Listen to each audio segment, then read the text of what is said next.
Right now, you are bleeding out. You are hemorrhaging energy, time, and dignity, and you don't even know where the wound is.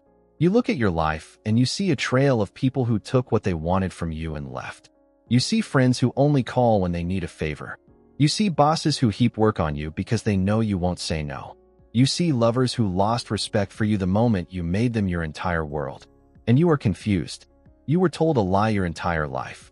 You were told that if you were good, if you were kind, if you were selfless, the world would reward you. You were told that kindness is a currency that buys love. But you are looking at your bank account of respect, and it is empty. In fact, you are overdrawn. Why? Because you are playing a game that no one else is playing. You are bringing flowers to a knife fight. And the people across from you, the ones winning, the ones ruling, the ones taking what you think you deserve, they aren't evil. They just understand something you are too afraid to admit. They understand that in the real world, kindness without power is not a virtue. It is a target. You have been conditioned to be a sheep in a world of wolves. And you wonder why you keep getting bitten. This stops today. This is not about becoming a villain. It is about waking up from the coma of your own naivety. Niccolò Machiavelli, the man who saw the human soul without the filter of morality, warned us 500 years ago. He told us exactly why your goodness is destroying you. He didn't write for the saints. He wrote for the survivors. And if you want to survive the next chapter of your life, you need to kill the nice guy inside you before he kills your future. The first hard truth you need to swallow is that your kindness is not actually kindness. It is cowardice disguised as virtue. Be honest with yourself. When you say yes to that favor you hate, are you doing it because you love the person? Or are you doing it because you are terrified they won't like you if you say no? When you apologize for something that wasn't your fault, are you being polite? Or are you signaling submission because you are afraid of conflict? You are trading your self-respect for a momentary feeling of safety. You are paying a nice tax to everyone you meet, hoping it keeps you safe from their judgment. But it doesn't buy you safety. It buys you contempt. Machiavelli saw this dynamic clearly. He understood that a man who tries to be good in a world that is indifferent to goodness is doomed. A man who wishes to make a profession of goodness in everything must necessarily come to grief among so much that is not good. Read that again. Must necessarily come to grief. It is not a possibility. It is a guarantee. If your strategy for life is, I will be good to everyone, you are guaranteeing your own destruction. Why? Because you are assuming that other people operate by your code. You project your own heart onto them. You think, I wouldn't hurt me, so they won't hurt me. That is the logic of a child. The wolf does not care that the sheep is nice. The wolf cares that the sheep is slow, soft, and edible. When you act with blind goodness, you are signaling to the predatory element of human nature, which exists in everyone, even your friends, that you are edible. You are frustrated because you think you have a contract with the world. You think, I was nice to you, so you owe me niceness back. That is a covert contract. You signed it by yourself. No one else signed it. The world owes you nothing. And the more you try to enforce this imaginary contract, the more bitter you become. You see these bad people winning and you seethe with resentment. It's not fair, you whisper. I'm the good one. Your resentment is the exhaust fume of your wasted potential. You are exhausted because you are carrying the emotional luggage of people who can walk just fine on their own. I want you to pause right now. This is the moment to go to the comments and write this down. I am done setting myself on fire to keep others warm. Make it real. Admit that your strategy has failed. The definition of insanity is doing the same thing over and over and expecting different results. You have been nice for years. Has it worked? Has it gotten you the respect you crave? No. So stop doing it.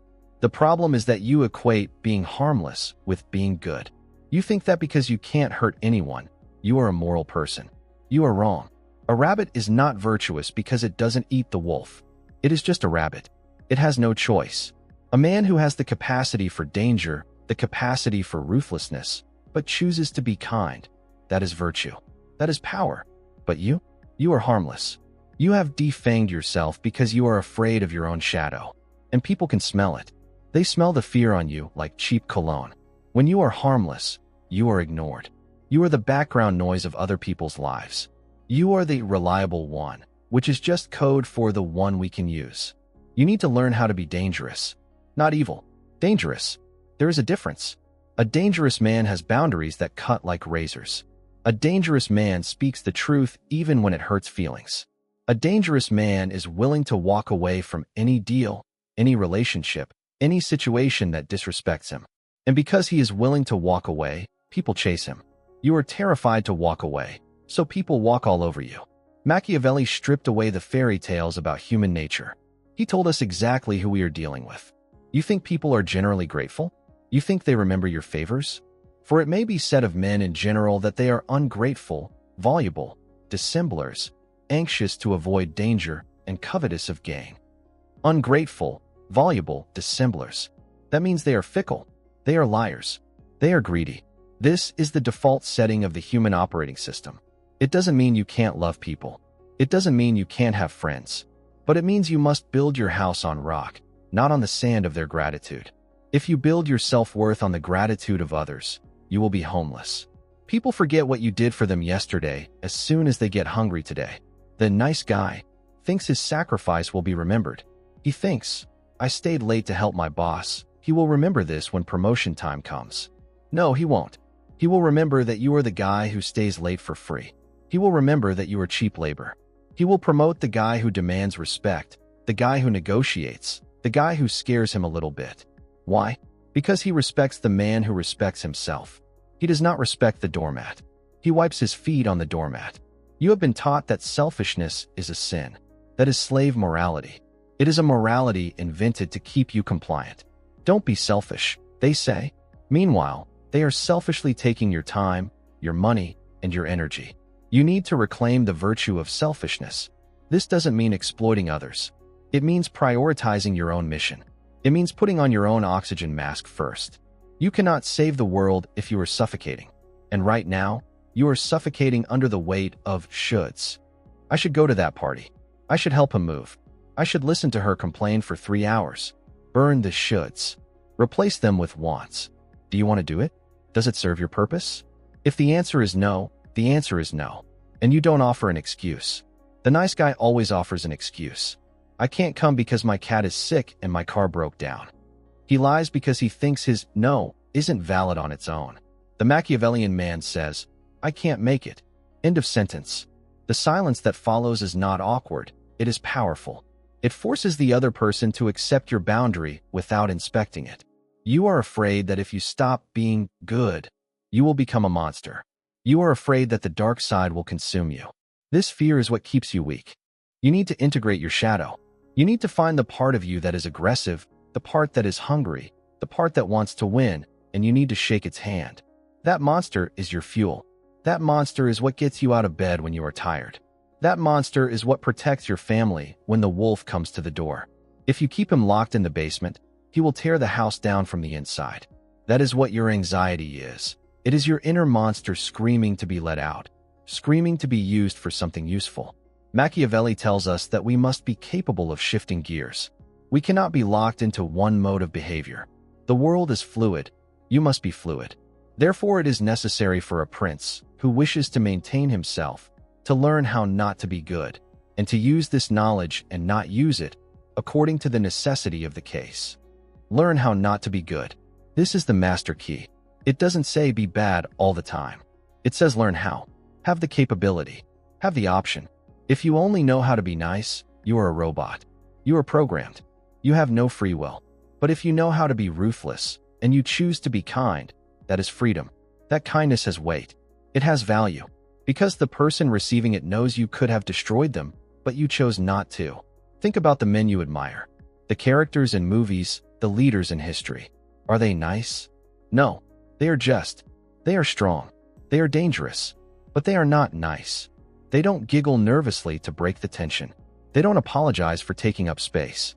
They don't ask for permission to exist. They exist, and the world arranges itself around them. You are trying to fit into the world, to contort yourself into a shape that pleases everyone. Stop it. Expand. Take up space. Let the world adjust to you. This mental shift will be painful. Your friends, the ones who like you because you are a pushover, will not like the new you. They will say, you've changed. They will say, you're being selfish. Good. Let them complain. Their complaints are the sound of parasites losing their host. You are detoxing your life. You are shedding the dead weight of people who only loved you for your utility. You will be lonely for a while, but in that loneliness, you will find something you haven't felt in years: self-respect. You will look in the mirror and see a man, not a servant. You will see someone who owns his own soul. The path of the Machiavellian is not about being evil. It is about being effective. It is about looking at the chessboard and seeing the pieces for what they are, not what you wish they were. You have been playing checkers while the world plays chess. You have been moving forward one square at a time, hoping to be kinged by a benevolent opponent. The opponent is not benevolent. He is trying to take your head. In the next part, we are going to talk about the specific traps of kindness. The empathy trap, the loyalty trap. These are the cages you have built for yourself. We are going to dismantle them bar by bar. You are going to learn how to weaponize your empathy so it serves you, rather than draining you. You are going to learn the difference between loyalty and stupidity. You are going to learn how to make your absence felt, so that your presence is valued. You have taken the red pill. The illusion of the just world is dissolving. It's scary. It's cold. But it's real. And only in the real world can you build real power. You are done being the spectator of your own life, watching from the sidelines, clapping for others while they win the trophies. It is time to get in the arena. It is time to get your hands dirty. It is time to stop being good and start being great. You are still here. That tells me the anesthesia has worn off and you are looking at the open wound of your life. And instead of looking away, you are ready to stitch it up yourself. Most people run back to the comfort of their delusions at this point. They tell themselves, "But I'm a good person, surely that counts for something." It counts for nothing if you are weak. History does not remember the nice. It remembers the effective. We have established that your goodness is a mask for your fear. Now, we are going to dismantle the specific traps that keep you locked in this cage of mediocrity. We are going to talk about the things you value most: your empathy, your loyalty, your desire for connection, and I am going to show you how these very things are being weaponized against you. You are handing your enemies the gun and loading the bullets for them. Let's talk about the empathy trap. You pride yourself on being an empath. You feel other people's pain. You can walk into a room and sense the mood. You think this is a superpower. Right now, it is a disability. Because you don't just feel their pain, you absorb it. You take responsibility for it. When your partner is moody, you think, "What did I do wrong? How can I fix it?" When your friend is struggling, you carry their burden as if it were your own. You are an emotional sponge, soaking up the toxic waste of everyone around you until you are heavy, reeking, and exhausted. And what happens when you need support? The sponge is dry. No one is there. Because you taught them that you are the dumping ground, not the garden. You need to develop tactical empathy. This is what the Machiavellian man possesses. He understands emotions. He reads them better than anyone, but he does not let them infect him. He observes your anger, your sadness, your fear, and he uses that data to navigate the interaction. He does not drown in your feelings. He stays on the boat. You are drowning. You need to build a wall around your heart, not to stop loving, but to stop leaking. You need to decide who deserves access to your emotional reserves. Right now, you are leaving the vault door open and wondering why you are being robbed. Niccolò Machiavelli knew that the most dangerous thing a leader could do was to be governed by the emotions of others, particularly the desire to be loved by them. He posed the eternal question, is it better to be loved or feared? The nice guy screams, "Loved. Please love me." The wise man knows the truth. It is much safer to be feared than loved because love is preserved by the link of obligation which, owing to the baseness of men, is broken at every opportunity for their advantage. But fear preserves you by a dread of punishment which never fails. A dread of punishment which never fails. This is the pill you are choking on. Fear? I don't want my friends to fear me. Listen to me. Fear in this context is not terror.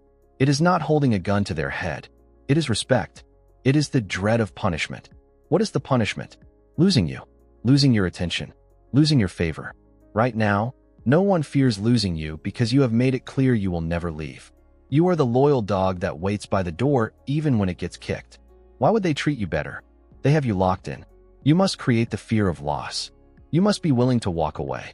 The moment you are willing to walk away, the dynamic shifts.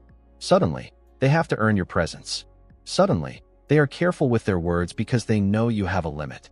That dread is what preserves the relationship. It keeps them honest. Without it, they will exploit you. It is human nature. Gravity pulls down, people pull takes. Unless you have a force pushing back, you will be stripped bare. I want you to leave a comment right now. This is a boundary marker. Write this down. My loyalty has a price. It feels dirty to write, doesn't it? Good. That's the conditioning leaving your body. You have been taught that loyalty should be blind and unconditional. That is a lie told by masters to their slaves. Loyalty is a transaction. I give you loyalty, you give me respect. If the respect stops, the loyalty stops. Period. This brings us to the loyalty trap. The nice guy is loyal to a fault. He stays in toxic relationships for years because we have a history. He stays in dead-end jobs because the boss needs me. He defends friends who talk behind his back because that's my boy. This is not loyalty. This is stupidity. This is the sunk cost fallacy destroying your life. You are throwing good time after bad because you are afraid to admit you made a mistake. Machiavelli warns us that people judge by appearances and results, not by your invisible intentions or your history of service. Everyone sees what you appear to be. Few experience what you really are. Everyone sees what you appear to be. If you appear to be a doormat, you are a doormat. It doesn't matter that inside you are a loyal, noble warrior. The world sees a man who accepts disrespect, and they treat you accordingly. You are waiting for them to experience what you really are, to see your heart. They won't. They are too busy looking at your posture. They are too busy listening to the apology in your voice. You need to change the appearance. You need to appear as a man who has options, a man who has standards. When you cut off a toxic friend, you are not being disloyal. You are being loyal to your future. You are pruning the dead branches so the tree can grow. The nice guy is a hoarder of people.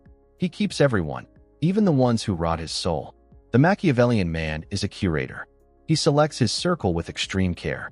He knows that he is the average of the 5 people he spends the most time with. If you hang out with 4 victims, you will be the 5th. If you hang out with 4 wolves, you will learn to howl. Let's talk about relationships. This is where the good guy suffers the most. You see the girl you want. You treat her like a queen. You buy her things. You listen to her problems for hours. You text her back instantly. And what happens? She tells you, "You're such a great friend." And then she goes home with the guy who ignored her texts for 3 hours, the guy who challenges her, the guy who is a little bit dangerous. And you scream at the sky, "Why do women like jerks?" They don't like jerks. They like competence. They like strength. When you fawn over her, when you make her your entire world, you are signaling that you have no mission of your own. You are signaling that you are below her. And women cannot love a man they look down on. They can pity him, they can use him, but they cannot desire him. Desire flows up. The jerk has something you don't. He has a life outside of her. He has a mission. He is not afraid to lose her. And that lack of fear is magnetic. It signals that he is a high-value male. You are signaling that you are a beggar. Please love me. Please validate me. It is repulsive. You need to kill the beggar. You need to become the prize. The prize does not chase. The prize sits and waits to be won. This doesn't mean you are arrogant. It means you know your value. You know that you bring stability, strength, and vision to the table. If she doesn't see that, it is her loss, not yours. You must internalize this. You must believe it. Because if you don't believe you are the prize, no one else will. I want you to pause and leave another comment. This is for your subconscious. Right? I am the prize. Stop putting everyone else on a pedestal. The higher you lift them, the smaller you look. Kick the pedestal over. Look them in the eye. You are equals. In fact, if you are focused on your purpose, you are the leader. This leads us to the strategy of strategic absence. The nice guy is always present. He is always available. He is cheap. Supply and demand controls everything, including human value. If the market is flooded with gold, gold becomes worthless. You have flooded the market with you. You are everywhere. You answer the phone on the first ring. You say yes to every invite. You have made yourself common. You need to become scarce. You need to withdraw your attention. When you disappear for a while, people start to wonder, where is he? What is he doing? Is he mad? Good. Let them wonder. That uncertainty breeds obsession. While they are wondering about you, you are working on yourself. You are building your empire. You are hitting the gym. You are reading. You are becoming a better version of yourself. And when you return with more value.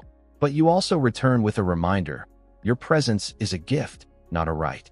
Machiavelli understood that a ruler must avoid being hated, but he must also avoid being despised. Being too good, being weak, leads to being despised. A prince should guard himself, above all things, against being despised and hated, and liberality leads you to both. Liberality leads you to both. Liberality, here, means generosity. Being too generous makes you despised. Why? Because eventually, you run out of things to give. And then people hate you because you stopped giving. Or, they despise you because they see you as a fool who gives everything away. It is a lose-lose game. To avoid being despised, you must be tight with your resources. You must be discerning. You must make people work for your generosity. When they work for it, they value it. When it is free, it is trash. You are afraid that if you pull back, you will be alone. Let me tell you a secret. You are already alone. You are surrounded by people, but you are alone because they don't see you. They see what you do for them. When you stop doing, you will see who really stands by you. The crowd will thin out. The parasites will drop off. And what remains will be real. It will be small, but it will be solid. You prefer a comfortable lie to a painful truth. That is why you are weak. The strong man craves the truth, even if it cuts him. The truth is, kindness without boundaries is self-destruction. The truth is, you teach people how to treat you. You have taught them to treat you like a servant. Now you must teach them to treat you like a king. This re-education process will require conflict. You cannot change the terms of the contract without a fight. When you start saying no, they will get angry. They will try to guilt-trip you. You used to be so nice, they will say. What happened to you? Do not apologize. Do not explain. Just hold the line. I have new priorities. That is all you need to say. The anger they feel is the anger of a toddler who has been told he can't have candy. It is not a moral judgment on you. It is a reaction to a lost privilege. You are no longer a privilege they can access for free. In the final part, we are going to talk about the sovereign mind. We are going to talk about how to detach completely from the need for validation. We are going to build the mental fortress that Machiavelli dreamt of. You are halfway through the surgery. The tumor of the nice guy is loose, but it is not out. We need to cut the final nerve. We need to sever the connection between your self-worth and their approval. This is the hardest part. It requires you to face the void, to be okay with silence, to be okay with being the villain in someone else's story. Are you ready to be the villain? Because if you want to be the hero of your own life, you have to be the villain in theirs. You have to be the one who says no. You have to be the one who leaves. You have to be the one who puts himself first. Get ready. The final cut is coming. It will hurt, but it will heal. And when it heals, it will leave a scar that reminds you, you are no longer food. You are the hunter. The surgery is almost over. The nice guy is lying on the table, fading fast. You might feel a phantom pain, a twitch in your soul that wants to run back to the safety of submission. That is normal. It is the death rattle of your old self. Do not resuscitate him. Let him die. He was the one keeping you small. He was the one who whispered that you weren't enough unless you were serving someone else. Now, we enter the final phase, reconstruction. We are going to build a sovereign mind. A sovereign mind is a fortress. Right now, your mind is a public park. Anyone can walk in, trample the grass, leave their trash, and scream their opinions. Your boss criticizes you, and it ruins your weekend. A girl rejects you, and it destroys your confidence for a month. A stranger leaves a mean comment, and you obsess over it. You are permeable. You have no walls. The Machiavellian man builds a citadel. He decides who enters. He decides what matters. The opinions of the peasants outside the walls, the critics, the doubters, the users, do not reach the throne room. You need to understand that your need for validation is a hole in your armor. As long as you need them to tell you, good job, they own you. You must become the source of your own validation. You must look in the mirror and know your value without needing a receipt from the world. Niccolò Machiavelli taught that a prince must establish himself on his own foundation, not on the shifting sands of other people's wills. A wise prince should establish himself on that which is in his own control and not in that of others. That which is in his own control. What is in your control? Your actions, your discipline, your word, your mission. What is not in your control? Their reaction, their feelings. They are like button. The nice guy obsesses over what is not in his control. Did I say the right thing? Did I offend them? The sovereign mind focuses on what he controls. Did I speak the truth? Did I act with honor? Did I move the needle forward? If the answer is yes, the reaction of the world is irrelevant. This level of detachment makes you dangerous because you cannot be manipulated by shame. Society controls men through shame. You're toxic. You're selfish. You're cold. These are shaming tactics used to bring outliers back into the herd. When you don't care about the shame, when you look at the person shaming you and see a manipulator losing their grip, you become free. You realize that their insults are not descriptions of you. They are confessions of their own powerlessness. I want you to leave the final comment. This is the seal on your new identity. Right. I am the judge, the jury, and the executioner of my own life. It sounds aggressive. It is. It means you stop putting yourself on trial in the court of public opinion. You are the only judge that matters. Now, we must address the fear of being the villain. In every story where someone takes power, sets boundaries, and refuses to be used, someone else paints them as the villain. To the parasite, the host who takes the medicine is the villain. To the lazy employee, the demanding boss is the villain. To the ex-partner who used you for validation, the new you who walks away is the villain. Embrace it. Wear the black hat. If being a villain means you prioritize your mental health, your financial freedom, and your self-respect, then be the best damn villain the world has ever seen. The desire to be the hero is a trap. Heroes sacrifice themselves for the village. The village usually forgets the hero once the dragon is dead. Be the king instead. The king protects the village, but he does not die for it unless it is absolutely necessary. He rules it. You have to get comfortable with people not liking you. In fact, you should be suspicious if everyone likes you. If everyone likes you, it means you have no edge. It means you stand for nothing. You are a mirror reflecting everyone's vanity back at them. The Machiavellian man polarizes. He attracts the strong and repels the weak. If you are repelling the weak, you are doing it right. Do not try to chase them back. Let them go. This brings us to the concept of results over intentions. The nice guy lives in the world of intentions. I meant well. I tried my best. He comforts himself with his good heart while his life falls apart. The world does not care about your heart. It cares about your output. It cares about what you build, what you conquer, and what you provide.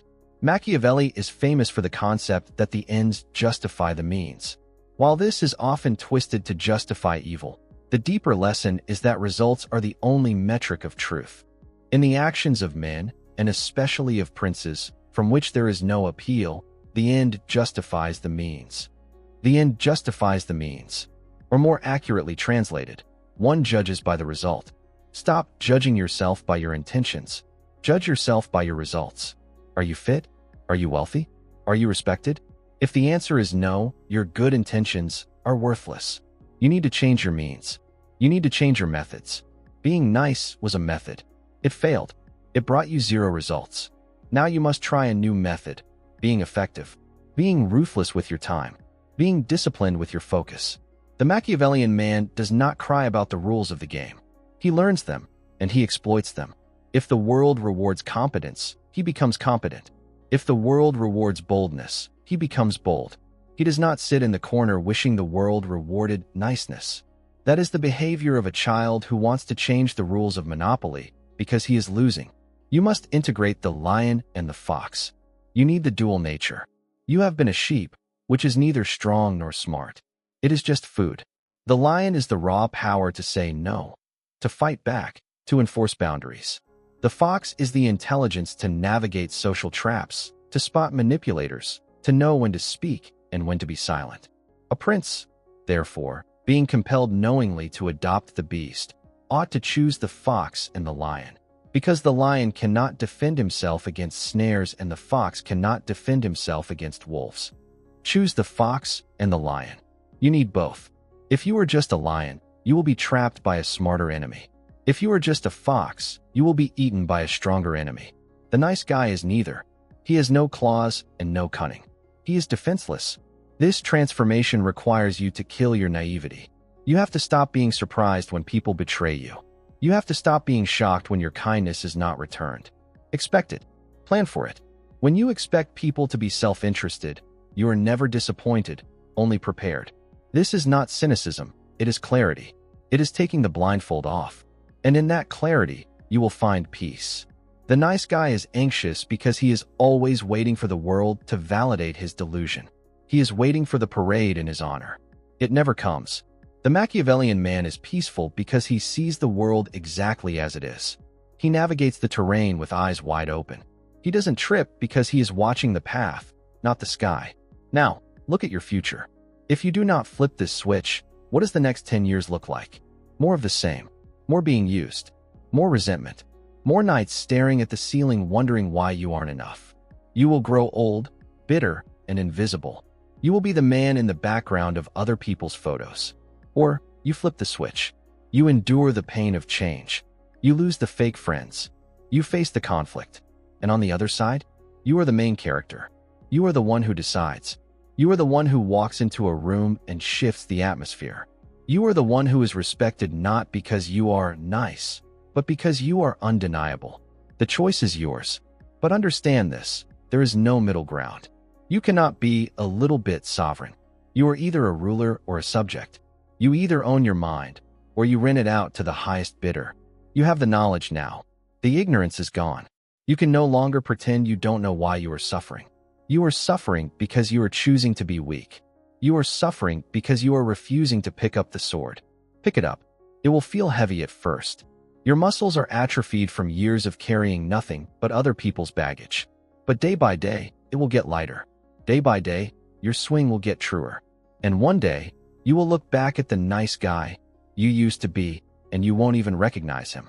You will look at him with pity, like a ghost of a stranger. You are building a legacy now. A legacy of strength. A legacy of truth.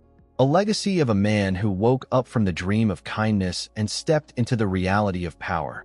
Do not let the world shame you back into the cage. The cage is open. The lock is broken. All you have to do is walk out. Walk out into the cold, hard air of freedom. It will sting your lungs, but it is the only air worth breathing. This is not the end of the script. This is the beginning of the war. The war for your soul. The war for your life. You have the weapons. You have the map. You have the orders. Now go. Stop being good. Start being great. Final command. Like this video if you are done being a doormat for the world. Subscribe if you are ready to become the kind of man they can't use, can't break, and can never forget. Because this isn't self-help. This is war. And you just became a weapon.